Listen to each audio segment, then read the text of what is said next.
हादसा बहुत ही भयानक हुई थी और आत्मा बनना मेरे लकीर में लिखा था। इसलिए मैं कब्र से निकला।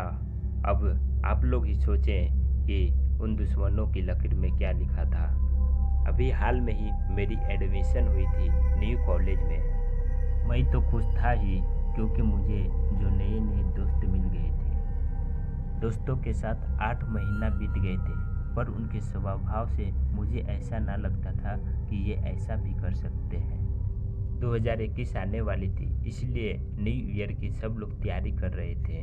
बस अब 2-3 दिन ही बाकी थे और तब जाकर 2021 आ ही गई। 2021 के जनवरी के फर्स्ट दिन हम लोग का प्लान था कि हम लोग इस फर्स्ट दिन को जंगल में जाकर पार्टी मनाएं।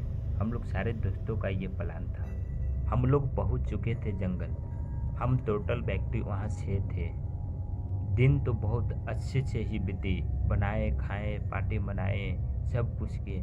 और जब जाने की बारी हुई तो फिर सुनिए आगे। मैं तो कार में बैठ गया और मेरे 4 दोस्त भी कार में बैठ गए।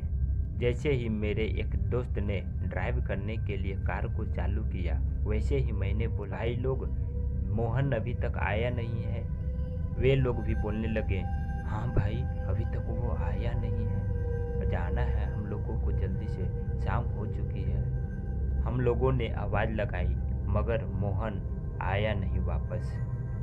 फिर हम लोगों ने भी हार कर ये निर्णय लिया कि हम लोगों को भी अब अंदर जाना ही पड़ेगा, ये पेड़ पौधों के बीच रोड पर से। वहाँ पर हर कोने में ढूंढा मोहन को, मगर मोहन कहीं पे दिखाई नहीं दिया। और फिर लास्ट में हम लोग ग्रुप में बट गए। हम 2 अलग साइड ढूंढने लगे और उनमें से 3 अलग साइड ढूंढने लगे मोहन को। और उसी तरह से मेरे 3 दोस्त और भी गायब होते चले गए। और जब मैंने उनको कॉल किया तो कॉल भी नहीं उठाया गया उनके द्वारा। मैं बहुत घबरा गया था और मेरे साथ जो दोस्त था वे भी घबरा गया था। रात भी हो गई थी, लगभग 9 बज ही चुकी थी। फिर हम दोनों ने निर्णय लिया कि अब घर वापस लौटा जाए। हम दोनों ही लौटेंगे घर वापस। हम दोनों जाने लगे और तभी पीछे से कुछ आवाज़ें आई और मेरे दोस्त को लपेट में ले लिया गया। मेरे दोस्त को घिसकाते हुए लेकर चला गया झोलास में।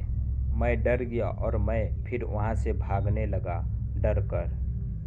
और तभी मेरे सामने कोई आया, जिनके बदन काले पड़े हुए थे, राक्षस की तरह दिख रहे थे। लंबी लंबी बाल थे और शरीर पे कटे सटे थे। मैं डर गया और जोर जोर से चिल्लाने लगा।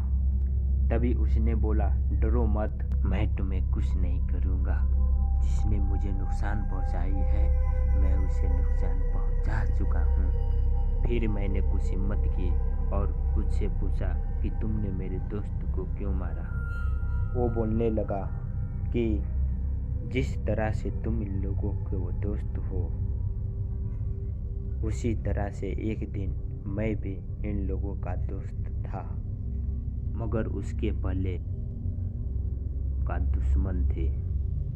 क्योंकि बोकारो का डॉन इनमें से एक का पिता और मेरे पिता का दुश्मन थे। मेरे पिता आईपीएस संजय कुमार थे और उन्हें इस गुंजल सिंह डॉन को पकड़ना आवश्यक था, क्योंकि ये गुंजल सिंह डॉन लोगों पर अत्याचार करता था। इसलिए मेरे पिता उनके हर एक कामों पर बाधा बनकर खड़े हो गए। फिर गुंजल सिंह डॉन ने अपने बेटा का सहारा लिया, जो कि मेरा दोस्त बना और मैं उस पर विश्वास भी करता था। 2020 का जनवरी का फर्स्ट दिन मुझे आज भी याद है, जब मैं और मेरे दोस्त सभी यहाँ पर पार्टी मनाने के लिए आए थे। उसी समय मेरी हत्या कर दी गई और यहीं पर ज़मीन में दफना दी गई। तब से मैं इन लोगों का यहीं पर इंतज़ार कर रहा था कि कब वो लोग आएगा और मैं बदला लूँगा। तुम जा सकते हो, मैं तुम्हें कुछ नहीं करूँगा। बस तुम सच्चाई के मार्ग पर चलते रहना, तुम्हारा कोई नहीं